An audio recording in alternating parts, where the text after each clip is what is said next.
स्वामी जी, आपके इस सिद्धांत से जो है मालूम पड़ता है कि पिछले बर्थ में हम जैसे भाव डालते हैं, जैसे कॉज डालते हैं, उन बंच ऑफ द कॉज को हम कॉजल बॉडी कहते हैं, कार्बन शरीर, लिंग शरीर कहा जाता है।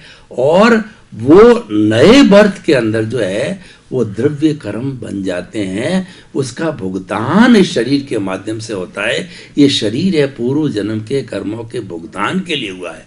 थोड़ा मैं यहाँ पे क्रमिक और अक्रम का डिफरेंस करता हूं। तो क्रमिक ये कहता है प्रकृति स्थिति प्रदेश अनुभाग, यानी हर कर्म का जो बंधन होता है तो पहले उसकी द्रव्य प्रकृति होती है, 8 तरह के कर्म, और स्थिति का मतलब है उसी समय यह तय हो जाता है ये कर्म आत्मा के साथ कितने जन्म कितने वर्षों तक होगा और उसके कितने प्रदेश होंगे, प्रकृति स्थिति प्रदेश, और उसके बाद के अंदर वो कितने परमाणु होंगे, सारा प्योर अर्थमेटिक हो जाए। उनका क्रमिक ये कहता है कि किसी भी जन्म का उदय इस जन्म में प्रारब्ध या उदय के रूप में आ जाता है। और आपका सिद्धांत बताता है कि नहीं, पिछले जन्म में जो कुछ भी भाव डाले हैं वही इस जन्म में प्रारब्ध या उदय में आएंगे। तो थोड़ा सा खुलासा कीजिए, उदय में आते हैं, दोनों मानते हैं, लेकिन थोड़ा सा किसी जन्म का या केवल पिछले जन्म का, ये थोड़ा कंफ्यूजन है, इसको मिटाइए। धन्यवाद प्रश्न के लिए। देखो, बात कंफ्यूजन इसीलिए है क्योंकि हर बात को हम श्रद्धा से जानते हैं, सिद्धांत से नहीं जानते हैं। सिद्धांत में कोई जगह कंफ्यूजन है ही नहीं, मगर श्रद्धा से एक व्यू पॉइंट हो जाता है। कोई ये व्यू पॉइंट कहता है, कोई ये व्यू पॉइंट कहता है, और दोनों का व्यू पॉइंट है, वहाँ प्रिंसिपल नहीं है। अपनी अपनी बातें अपनी भाषा में पेश कर देते हैं, आम लोग उसको सुनते हैं, स्वीकार करते हैं, उनके पास मालूम नहीं है कि और कोई ऑप्शन है। और जब वो उस ऑप्शन की बात करते हैं तो वो व्यू पॉइंट बताते हैं, उस समय लोगों को लगता है ये बात भी सही है। आखिर सिद्धांत की बात जब समझोगे तो सही गलत का प्रश्न ही नहीं होगा, अपने आप सनातन सत्य मालूम हो जाएगा कि आखिर क्या है। तो बात ये कही है कि जो कहा है कहीं अवतारों का कर्म है, वो बात सही है, और एक ही अवतार के कर्मों की भुगतान है, ये बात भी सही है। मगर हमको ये बात पहले समझनी पड़ेगी, ये दोनों कॉन्ट्राडिक्शन वाली बात सही कैसे हो सकती है, क्योंकि क्या तो ये गलत हो सकती है और दूसरी सही हो, दोनों सही नहीं हो सकती है। मगर जब सिद्धांत समझोगे तो आपको मालूम हो जाएगा दोनों बातें सही है, और यही कुदरत का कानून है। कैसे, मैं अभी आपको बताने की कोशिश करता हूँ। जैसे जैन धर्म के अंदर 8 प्रकार के कर्म बताए, और 8 प्रकार के कर्म के अंदर 4 प्रकार के कर्म है वो घाती कर्म है, और 4 प्रकार के कर्म है वो अघाती कर्म है। घाती कर्म वो अनंत आत्मा की अनंत शक्तियों को घात करता है। उनका रोल क्या है? घाती कर्म का आत्मा की अनंत शक्तियों का घात करता है और नए कर्म बनाने में सहायक है। ये 2 इसका रोल है। नंबर 1, आत्मा की अनंत शक्तियों को घात करना यानी प्रकट नहीं होने देना, और नए कर्म बनाने में सहयोग करता है। ये घाती कर्मों का रोल है। अघाती कर्मों का रोल क्या है? अघाती कर्म का मतलब होता है जो कर्म किया है इसकी सिर्फ भुगतान होती है, उसमें कोई चॉइस नहीं है। तो घाती कर्म अघाती कर्म को मैं डिस्क्राइब करता हूँ। किसको हम घाती कर्म कहते हैं, किसको हम अघाती कर्म कहते हैं। घाती कर्म का मतलब होता है ज्ञान आवरण, दर्शन आवरण, मोहनीय कर्म और अंतराय कर्म। ये जो 4 घाती कर्म है वो 4 घाती कर्म मन वचन काया से उसकी भुगतान नहीं होती है, मगर ये घाती कर्म कहीं अवतारों से अज्ञान दृष्टि से कैरी फॉरवर्ड होता ही रहता है, और अज्ञान मजबूत होता है, मिथ्या ज्ञान मजबूत होता है, मिथ्या दर्शन मजबूत होता है, मोहनीय कर्म मजबूत होता है हर अवतार में, और इसके लिए आत्मा की अनंत शक्ति का अंतराय होता है।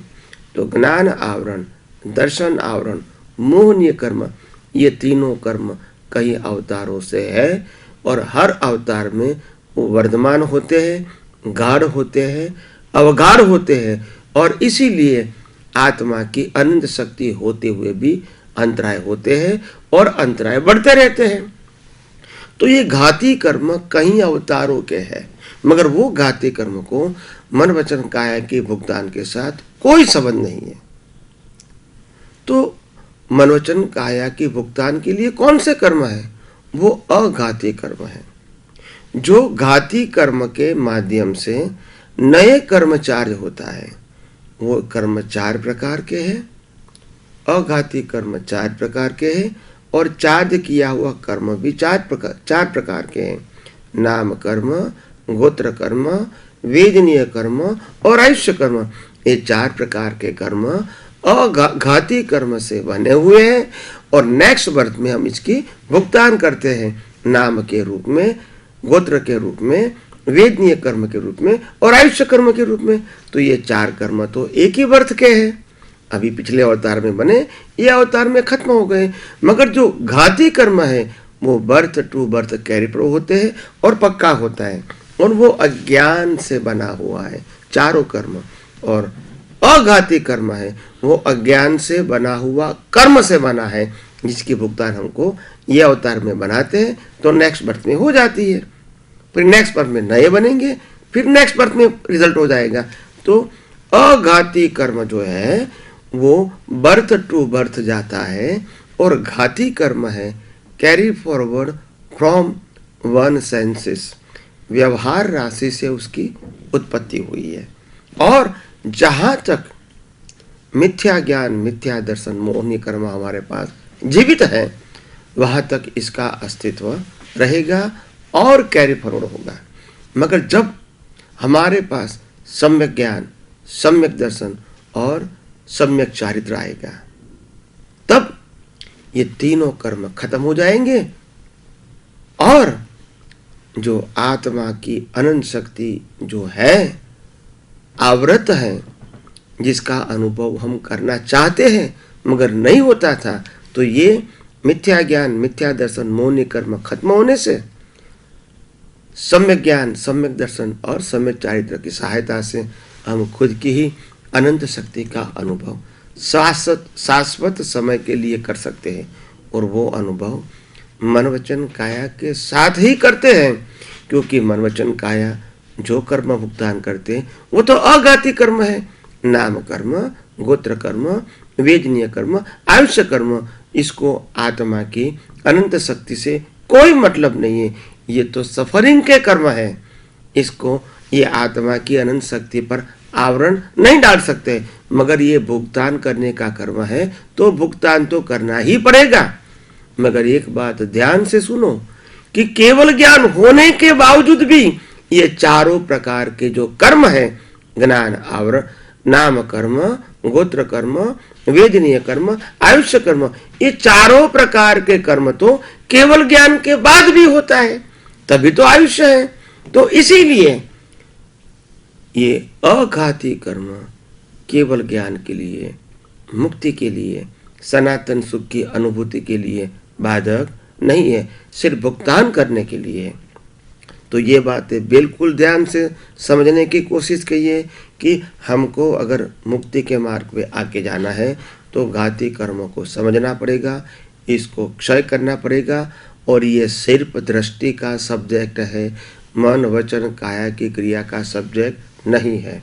तो ये लाइन ऑफ डिमार्केशन, घाती कर्म का मतलब होता है आत्मा की अनंत शक्तियों को घात करना। अघाती कर्म का मतलब होता है घाती कर्म की सहायता से अज्ञानता के वश जो कर्म चार्ज किया है, नाम कर्म, गोत्र कर्म, वेदनीय और आयुष्य कर्म का, वो कर्म की भुगतान नेक्स्ट बर्थ में हो जाएगी। फिर नेक्स्ट बर्थ में नया कर्म बनेगा तो चार्ज होगा, तो इसके बाद डिस्चार्ज होगा। तो बिल्कुल गौर से सुनना, जिसको मोक्ष में जाना है इसको घाती कर्म को क्षय करना पड़ेगा।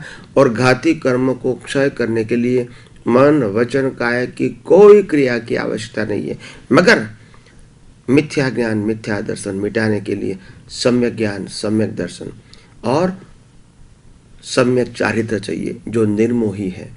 जो वैरागी है, जो वितरागी है, वो प्राप्त करना पड़ेगा, मगर वो दृष्टि का विषय है, वो मन वचन का विषय नहीं है। तो मैं समझता हूँ मैंने जिस प्रकार के विस्तार से समझाने की कोशिश किया है, आप सब इसको अच्छी तरह समझ सके होंगे, और समय की मर्यादा के अधीन मैं यहाँ अपने उत्तर को विराम देता हूँ।